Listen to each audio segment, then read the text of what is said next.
예, 이렇게 협상이 결렬되면서 많은 사람들이 좀 당혹해하고 있고 저희도 마찬가지고 아마 베트남 당국도 굉장히 좀 당혹스러울 것 같습니다. 이번에 2차 정상회담에 들어가는 비용 전체를 대면서까지 심혈을 기울였는데 결국은 결과가 이렇게 되면서 베트남 당국도 좀 여러 가지로 좀 곤혹스럽지 않나라는 생각이 듭니다.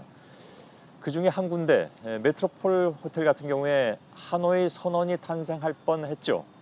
그 경우에 어찌 보면 역사적인 장소가 다시 한번 될 뻔했는데 호텔 입장에서도 굉장히 좀 아쉬움을 남기게 됐습니다. 이가혁 기자가 오전부터 계속 이곳을 지켜봤는데 어제 전 세계의 이목이 집중됐던 것과는 다른 분위기일 것 같죠. 이가혁 기자 잠깐 좀 연결해 보겠습니다. 자, 이 기자 지금은 취재진도 많이 다 빠졌을 것 같고 통제도 거의 풀렸을 것 같습니다. 뒤에 뭐 오토바이들이 여전히 다니고 있는 거 보니까 다 풀리는 상황인 것 같습니다. 맞습니다. 저는 지금 메트로폴 호텔 바로 맞은편에 나와 있습니다. 불과 3시간 전만 해도요. 저 멀리 100m 더 떨어진 곳에 철제 펜스가 설치돼 있었고 저를 비롯한 세계 각국에서 모인 취재진 또 하노이 시민들, 관광객들이 바로 이 지점을 뚫어져라 계속해서 쳐다봤습니다. 왜냐하면 지금 이렇게 천막 해체 작업이 한창인데 바로 이 지점이 김정은 위원장의 차량이 도착하면 김 위원장이 외부의 시선을 피해서 천막 안에서 차에서 내려서 호텔 안으로 들어간 바로 그 지점입니다. 그리고 조금만 더 왼쪽으로 꺾어 들어가면 트럼프 대통령이 또 내렸던 천막이 있습니다. 하지만 지금은 말씀하신 대로 오토바이가 그냥 다니고 일상으로 평온한 일상으로 돌아간 상태입니다. 무장 경찰도 없고 또 철제 펜스도 없습니다. 저 정문에 보이는 성조기와 인공기만 이곳이 회담장이었다. 이걸 알 수 있는 흔적이라고 할 수 있을 정도입니다. 예.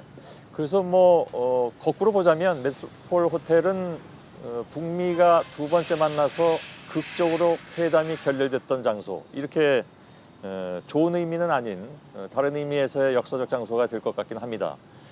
아침부터 계속 상황을 지켜봤는데 이가혁 기자가 그곳에서 말이죠. 계획됐던 업무 오찬이 취소되면서 상당히 좀 주변이 혼란스러웠다고 들었습니다. 어땠습니까?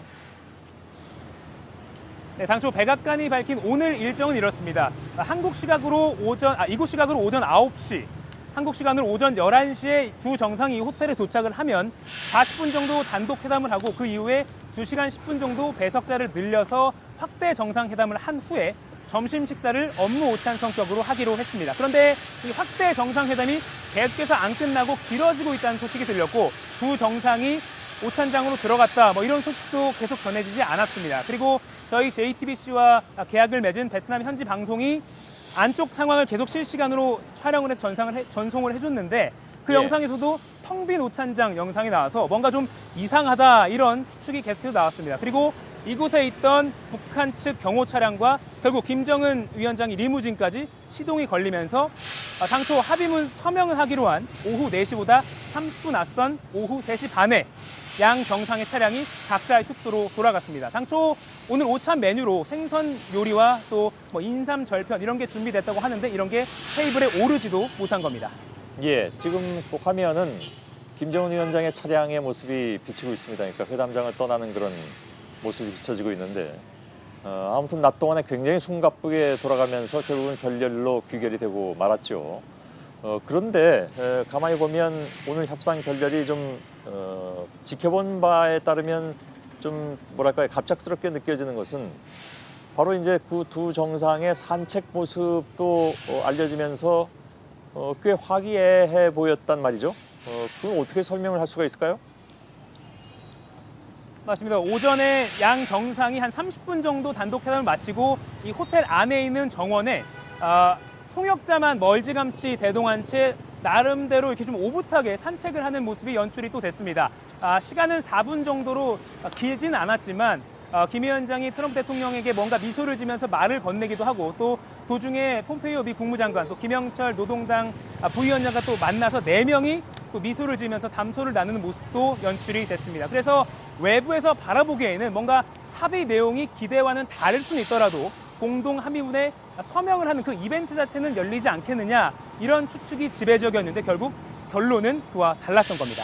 예, 그러니까 이제 결국 이제 두 사람의 단독 회담까지는 별 문제가 없다가 확대 정상회담 들어가고 저희 아까 이제 잠깐 얘기 나눴습니다만 볼턴이 특히 이제 참가를 하면서 뭐 인원도 4대 3이 됐지만 볼턴의 입장이 워낙 강경파이기 때문에 이번 확대 정상회담에서 어떤 영향을 끼치지 않았겠느냐 그래서 결국은 결렬로 갔을 것이다라는 뭐 합리적인 추론을 할 수는 있을 것 같습니다. 물론 뭐 볼튼 하나로 인해서 다 회담이 어그러지거나 그렇게 보는 건 좀 무리가 좀 있긴 있겠습니다만은 적어도 객관적으로 본 입장에서는 그 직전까지 아무런 문제가 없었기 때문에 그래서 그런 생각들을 많이 하시는 것 같습니다.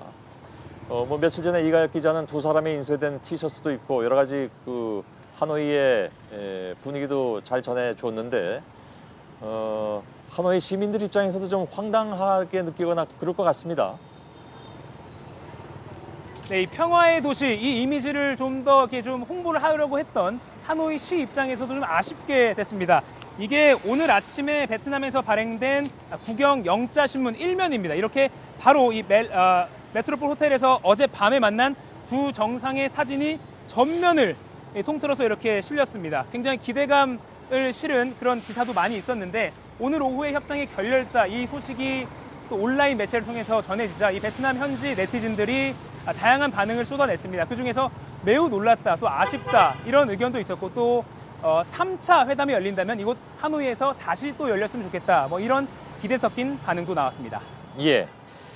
사실은 뭐 저희들도 낮에 점심을 먹다가 이 소식을 갑자기 듣고 점심을 중간에 포기하고 달려왔을 정도로 여러 가지 좀 급박한 그런 상황이었음에 틀림이 없습니다.